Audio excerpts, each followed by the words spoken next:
আমাদের জুলাই পদযাত্রার অংশ হিসেবে আমাদের জামালপুর জেলাতেও জুলাই পদযাত্রা অনুষ্ঠিত হয়েছে। তারই ধারাবাহিকতা লক্ষ্যে আমরা ছাত্র সমাজ বাংলাদেশ গণতান্ত্রিক ছাত্র সংসদ আমরা প্রোগ্রামে ছিলাম এবং কি সুষ্ঠু এবং সফলভাবে প্রোগ্রামটি করতে সার্থক হয়েছি। কিন্তু পরবর্তীতে আমি যখন আজকে প্রোগ্রাম শেষ করে আর কি বাড়িতে পথে যাচ্ছিলাম, পরবর্তী শুনতে পেলাম দুর্ঘটনার বিষয়। তো সাথে সাথে আমি এখানে এসেছি, সব কিছু দেখলাম।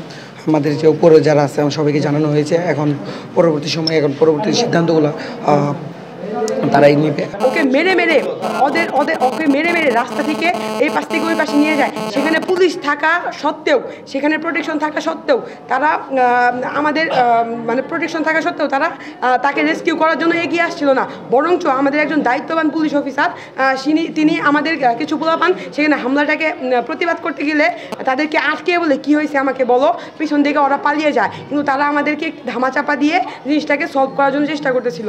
আমরা চাই আগামী 12 ঘন্টার মধ্যে সেই শনাক্ত করে এবং সিসিটিভি ফুটেজ চেক করে এই অপরাধীকে আইনের আওতায় আনতে, নয়তো আমাদের জামালপুরের ছাত্র সমাজ আমরা আবার কঠোর থেকে কঠোরতর কর্মসূচি ঘোষণা করবো ইনশাল্লাহ। অনুষ্ঠান শেষ হওয়ার পরে অতর্কিত হামলা চলে আমার উপর। যারা এটা করছে আবিদ সৌরভের পোলাপান।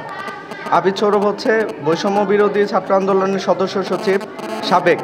এখন আমাদের কমিটিটা যেহেতু বিলুপ্ত ঘোষণা করা হয়েছে, এরপরে ওর পোলাপান ও চাঁদাবাজির একটা ভিডিও আমি প্রকাশ করেছিলাম গত 2 দিন কি 3 দিন আগে। এরপরে ওইখানে আমি আরও একটা কথা উঠিয়েছিলাম, যেটা এসপি সাহেবকে নিয়ে আবিদ সৌরভ ওই ভিডিওতে স্পষ্ট আবিদ সৌরভের কথা আছে যে এসপি সাহেব নিজে ওনাকে ভেরিফিকেশনের দায়িত্ব দিয়েছে। এটা কতটুকু যুক্তিসঙ্গত এটা আমি আসলে জানতে চাই। একটা প্রশাসনে থেকে এত বড় একটা দায়িত্বপ্রাপ্ত অফিসার কিভাবে ওনাকে এই ভেরিফিকেশনের দায়িত্ব দেয়, এটা ওই চাঁদাবাজির ভিডিওতে স্পষ্ট ছিল। আমি বিগত 3 দিন আগে এটা পোস্ট করেছি। এটা নিয়ে এখন পর্যন্ত কোনো সলিউশন হয়নি। এসপি স্যারের সাথে আমার কথা হয়নি, কিন্তু এসপি স্যারের প্যানেলে যা ছিল ওদের অনেকের সাথে আমার কথা হয়েছে।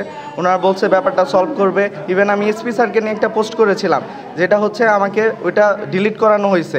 তারপর আমাকে এইভাবে বলা হয়েছে এসপি স্যারকে নিয়ে আমার একটা ভুলভ্রান্তি ছিল। ইভেন আমি আমার ভুল স্বীকার করে এসপি স্যারকে নিয়ে আমি ভালো একটা পোস্টও করেছিলাম। কিন্তু এসপি স্যার এখন পর্যন্ত এটা নিয়ে কোনো সলিউশনে আসে নাই। এসপি স্যারকে নিয়ে যে এত বড় একটা কথা বলছে যে এসপি স্যার ওনাকে এই চাঁদাবাজি এইসবের মধ্যে ভেরিফিকেশনের দায়িত্ব দিচ্ছে, এটা কতটুকু যুক্তিসঙ্গত এটা এসপি স্যার এখন পর্যন্ত সলিউশনে আসেনি। আর আমার উপরে 20-25 জনে হামলা করেছে। আজকে আমাদের এনসিপির একটা প্রোগ্রাম ছিল, প্রোগ্রামের শেষে এটার আমি সুষ্ঠু তদন্ত করে বিচার চাই। আমি যতটুকু জানি ফৌজদারি মোড়ে সিসিটিভি ক্যামেরা রয়েছে, আমি ওই ফুটেজটাও চাই। ফুটেজ দেখে 24 ঘন্টার মধ্যে ওদের সবাইকে আইনের আওতায় আনতে হবে।